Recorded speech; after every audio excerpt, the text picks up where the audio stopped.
ध्यान देना, आप लोग को यहाँ पे ध्यान देना, ठीक है। वो वहाँ पे क्या कर रहा है उससे कोई मतलब नहीं, ठीक है, ध्यान देना। देखो देखो सभी बच्चे इधर ध्यान दो। यहाँ कितना है? 10 प्लस 10 और 15 के बीच में कितना का गैप? 5। 15 और 25 के बीच में कितना का गैप? 10। 25 और 40 के बीच में कितना का गैप? 15। 15 40 और 60 के बीच में 20 का। सर यहाँ हमको नहीं पता, ये लुप्त संख्या है, लुप्त संख्या गायब है, पता ही नहीं कैसे लाएंगे, तो दिमाग लगाना है।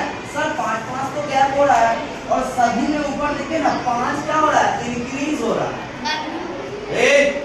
5 नंबर क्या हो रहा है सर? बढ़ता जा रहा है। तो सर 20 तक पहुंचे, इसमें 5 और जोड़ देंगे, जब यहाँ हम 25 लिख देंगे, प्लस कर देंगे तो यहाँ निकलेगा कि नहीं? 85 आया? Yes sir. सभी का आया? समझ में देखिए। हाँ बोलो। 80 क्यों नहीं ले सकते हैं? 80 क्यों लेंगे? क्योंकि यहाँ पे 20 है बाबू। 20 और 40 और 60 के बीच में 20 जोड़ा गया है ना, तो अब 20 के बाद 5 बढ़ाएंगे तो क्या होगा? अब 25 60 में जोड़ देंगे तो कितना होगा? 85। समझ में आया? अभी तक देखिए बहुत बच्चा क्या था, दूसरे का देख के बना लिया, फिर यही सवाल आप किसी को बोलिए बंदा जब क्या करेगा, बोले समझाओ तो, तब जब तुम फंस जाओगे तब उसको पता है क्या होगा, तो फंस गया। इसीलिए वैसा सवाल किसी से पूछना जो पूरा 100% तुमको पता हो, नहीं पता हो तो सवाल नहीं पूछना, क्योंकि जब सवाल करके तुम नहीं बता पाओगे तुम खुद फंस जाओगे, तुम खुद बुड़बक बन जाओगे, ठीक है। चलिए अगला सवाल, ये वाला सवाल बहुत इंटरेस्टेड है, ठीक है। ये वाला सवाल क्या, क्यों ऐसा लग रहा है कि सब बच्चा से नहीं बना? बोलो, बहुत आसान क्या है, देखो BED बराबर 11 है, BED बराबर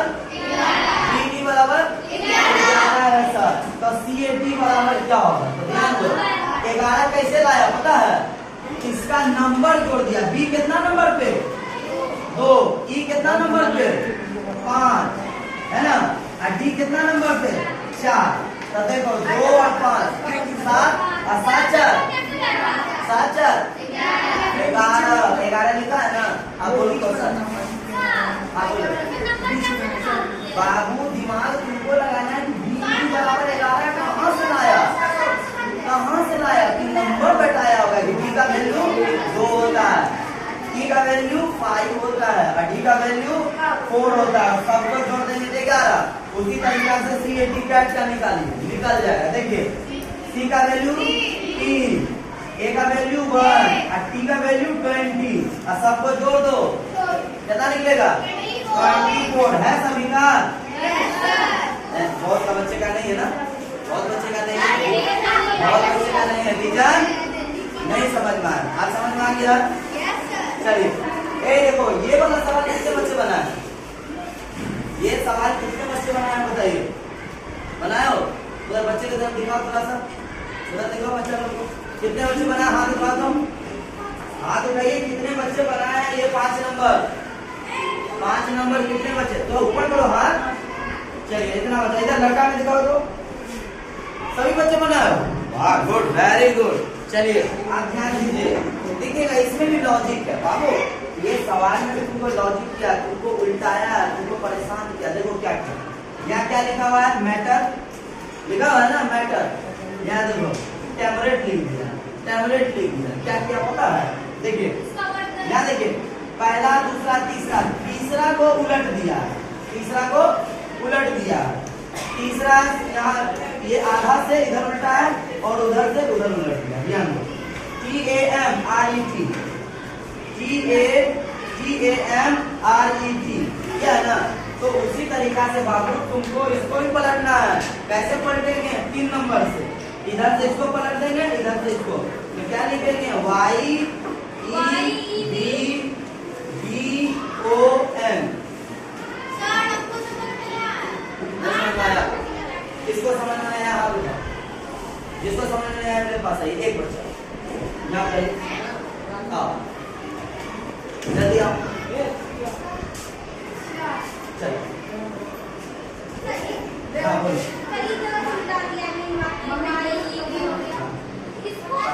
आप ध्यान सुनो, सभी बच्चे ये ध्यान दीजिएगा, हमको पहला लेटर को देखना है और दूसरा वाला देखना है। तीसरा ऑलरेडी बन जाएगा। तो पहले रंजी इधर ध्यान दो, पहला क्या किया है सर, मैटर को यहाँ पे पलटा दीजिए, 1 2 3 को यहाँ चेंज किया, 1 2 3। दूसरा क्या किया, लास्ट वाले को पहले बीच वाले से फिर लास्ट वाले से, तो लास्ट वाला क्या था, यहाँ से RET, देखिए यहाँ पे क्या किया RET चेंज किया। सेम केस हमको चेंज करना है, पहला 3 नंबर ये है तो YEB लिखे, YEB, लास्ट का DNO लिखेंगे, BNO। जो केस हमारा पहला वाला चेंज किया वही केस हम तीसरा, समझ में आ गया। और किसी को कंफ्यूजन है क्या? अब हाँ बोलो, ध्यान दो क्या लिखा हुआ है यहाँ पे 1 2 1 2 लिखा हुआ है ना, तो 1 और 2 के बीच में कितना का गैप है, 1 का। 2 और 4 के बीच में 2 का। अब 4 और 7 के बीच में 3 का। अब 7 और 11 के बीच में 4 का। और इसके बीच में पता नहीं, तो ध्यान दो, जानते हैं सर ये तो बता रहा है कुछ 1 2 3 4, अब क्या होगा 5, और 11 में 5 जोड़ेंगे तो कितना होगा 16। इसका किसका सही है, सभी बच्चे का सही है। ये वाला क्वेश्चन 8 नंबर कितने बच्चे बनाए, 8 बता देगा। 8 नंबर हाथ उठाओ, कितने बच्चे बनाए हैं, वाह 8 का तो बहुत सही है, 8 का बहुत अच्छा बना। क्या है आंसर, चलिए हाथ नीचे कीजिए। ए जिसका जिसका है गलत नहीं, बी भी जिसका है गलत है, बोलो कैसे, यहाँ ध्यान दो, यहाँ मेरा पहले क्वेश्चन सुनना, इधर देखो, यदि सुनो, यदि ए बी से बड़ा है, ए जो है किससे बड़ा है, बी से, अब बी जो है किससे बड़ा है, सी से, तो सबसे छोटा पूछा ना, ध्यान देना, ए तो ऑलरेडी इससे बड़ा है भाई, ए तो छोटा हो गया। सुनो, अब बी जो है सी से बड़ा है तो सी सबसे छोटा हो गया, हुआ या नहीं हुआ, हुआ कि नहीं हुआ, क्वेश्चन समझ। ए बी से बड़ा, ए बी से बड़ा, ए पहले बड़ा हो गया, बी छोटा हो गया, बी सी से बड़ा, बी किससे बड़ा हुआ, सी से, तो सबसे छोटा सी। इसका देखिए ये 7 नंबर क्वेश्चन देखिए क्या बोलता है, दीपक और अंधकार। तो दीपक का मतलब क्या होता है, उजाला रोशनी, और अंधकार का मतलब क्या होता है, अंधेरा। अंधेरा होता है ना, अंधेरा होता है ना सर। तो आप बताइए शिक्षा मतलब क्या, आप शिक्षा लिए तो उसका क्या होगा, उल्टा, और शिक्षा, या आप ज्ञान लिए हैं तो उसका उल्टा क्या होगा, और ज्ञान, है ना। इसका क्या लिख सकते हैं आप लोग, हाँ बोलो,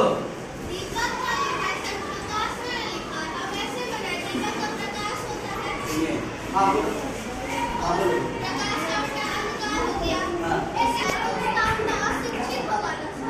आगे एक बात अब बंद कर देना, बहुत देर से चला, थोड़ा सा फोटो एक दो को लेना। सुनो इधर, तुम बोली जो क्वेश्चन मेरा आगे में दिया हुआ है बाबू, जो हमको मैट्रिक एग्जाम हम देने बैठे हैं, जो एग्जाम में अभी हमको क्वेश्चन मिला उसी को सॉल्व करेंगे कि पीछे जाएंगे, बोलो।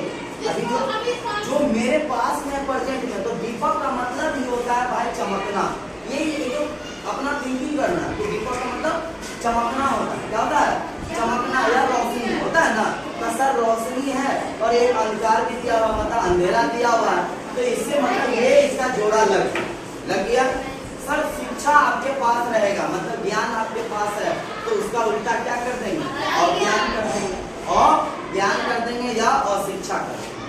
जिनका जिनका अज्ञान है सही है, जिनका अशिक्षा है वो भी सही है, क्लियर है। ये भी 8 नंबर बता दिया। और कोई क्वेश्चन था क्या, और था, और बोलो,